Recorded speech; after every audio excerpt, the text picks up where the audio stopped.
या ठिकाणी मार्कडवाडी गावाबरोबर संपूर्ण इथले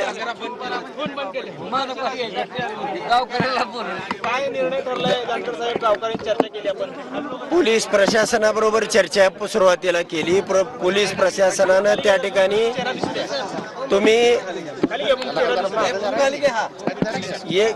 एक बी मतदान पोल केलं तर आम्ही हे साहित्य तुमचं मतपत्रिका असतील मतपेट्या असतील आम्ही सगळं गुंडाळून घेऊन जाणार आहोत। तुमच्यावर सगळ्यावरती आम्ही गुन्हे दाखल करणार आहोत। आम्ही अगोदरच 144 कलम पुकारलेला आहे।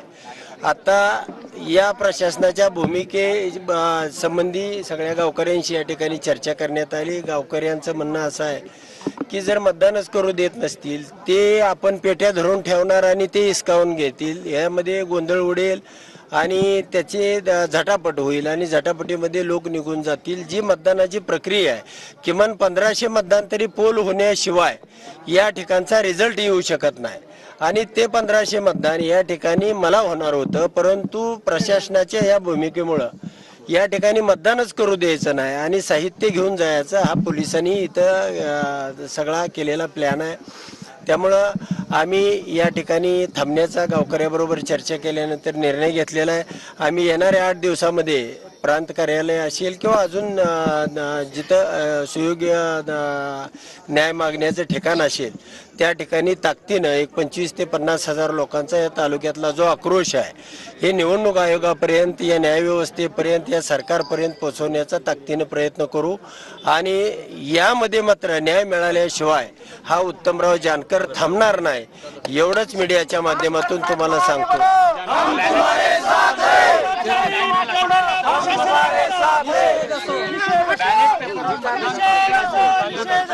बॅलेट पेपरवर मतदान प्रक्रिया पूर्ण झाल्यानंतर तुम्हाला न्याय मिळेल अशा प्रकारचा विश्वास कसा काय वाटतो, अशा प्रकारचा सवाल उपस्थित केला? नाही, नक्कीच या गावामध्ये जे मतदान झालंय ते 1400 मतदान मला आणि 502 मतदान हे समोरच्या उमेदवाराला झालेलं आहे। मी त्याची सगळी प्रक्रिया पूर्णपणे या तालुक्यातला अभ्यास केलेला आहे आणि असं असताना त्याला 1003 म्हणजे दुप्पट मतं दाखवलेले आहेत। म्हणजे त्याची ती सिस्टीमच होती की दुप्पट मतं कशा पद्धतीने ट्रान्सफर करायची आणि म्हणून त्या ठिकाणी आम्हाला ही पडताळणी करायची होती। या गावाचा आक्रोश होता, या गावाला बघायचं होतं की कोणत्याही परिस्थितीमध्ये आम्ही दिलेलं मत हे EVM मधून उत्तमराव जानकरला न जाता दुसऱ्याला का गेलं आणि त्याची पडताळणी करण्यासाठी खरं तर शासनानं ही सहकार्याची भूमिका घ्यायला पाहिजे होती, प्रशासनानं घ्यायला पाहिजे होती, पोलिसांनी घ्यायला पाहिजे होती, परंतु प्रांताने जमावबंदीचे आदेश काढले, तहसीलदारने ही निवडणूक प्रक्रिया घेता येणार नाही अशा पद्धतीचे आदेश काढले आणि पोलिसांनी या ठिकाणी तुमचं साहित्य सगळं तुम्ही एक मत टाका, तुम्ही मत टाकल्याबरोबर आम्ही तुमचं साहित्य घेऊन जाणार आहे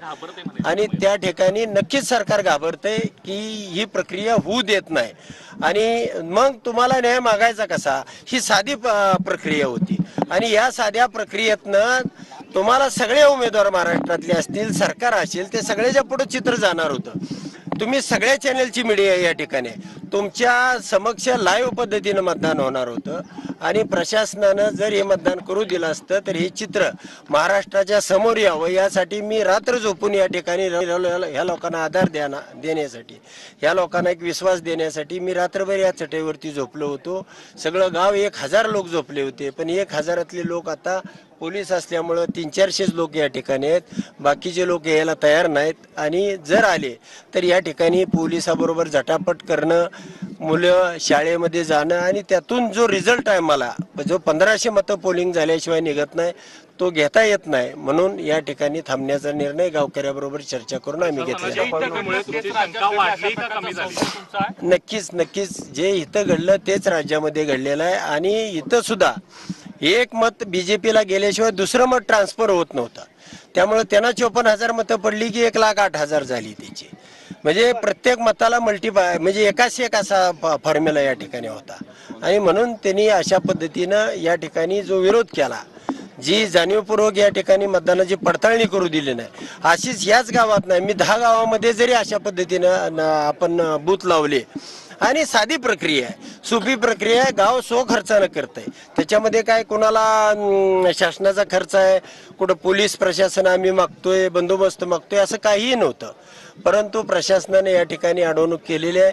निश्चितपणानं न्याय हा कोणत्याही परिस्थितीत उत्तमराव जानकर न्याय मिळवल्याशिवाय राहणार नाही. तुम्ही मोठ्या प्रमाणात आरोप करताय की अशा प्रकारे मत ट्रान्सफर झाले, काय पुरावे आहेत जानकरांकडे? ते मी तुम्हाला एक 15 ते 20 दिवसानंतर 100% दाखवणार आहे आणि ते लाईव्ह पद्धतीनं दाखवले जातील. तेवढ्यासाठीच हा गावकऱ्यांचा अट्टास होता आणि मला सुद्धा बघायचं होतं. त्यासाठी मी एक रात्र मुक्कामाला या ठिकाणी येऊन थांबलेलो होतो.